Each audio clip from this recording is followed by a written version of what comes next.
Attorney জেনারেলের পদ অনেক সম্মানের পদ। বাংলাদেশে একজনই অ্যাটর্নি জেনারেল থাকেন। আমি সেই জায়গার সেই সম্মানের পদ ছেড়ে নির্বাচনের মাঠে যেতে চেয়েছি। তার দুইটি মূলত কারণ। প্রথম কারণ হলো, আমার সাথে এই গত 16-17 বছর কিংবা তারও 2005 সাল থেকে আমার যে সমস্ত সহযোদ্ধারা এই গণতান্ত্রিক সংগ্রামে নিরন্তরভাবে পথ চলেছে, আমি যদি এখন তাদের সাথে না থাকি তাহলে তারা আমাকে ভীরু কাপুরুষের উপমা ভাববে।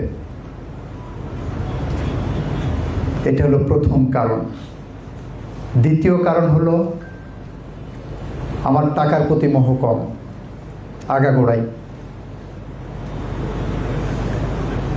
যদি সচ্ছলতা বলেন, আমার বাবা বেসরকারি প্রাইমারি স্কুলের শিক্ষক ছিলেন।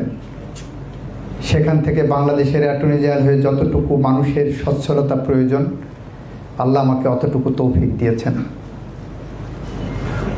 একটা মামলা করতে গেলে হায়েস্ট যত ফিস নেওয়া যায় নেওয়ার অভিজ্ঞতা আছে। আমি যদি আজকে কোনো কিছুই না করে আমি রেগুলার প্র্যাকটিস করলে সচ্ছলভাবেই চলতে পারবো। আমার বাড়ি গাড়ির দরকার নাই।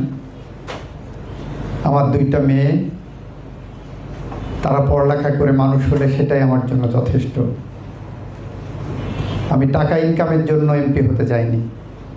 আমি শৈলকুপার মানুষের প্রতি আমার যে ঋণ, যে ভালোবাসা, যে শ্রদ্ধা, যে আকর্ষণ, নারীর প্রতি যে টান, সেই টান থেকে আমি নির্বাচনের মাঠে যেতে চেয়েছি।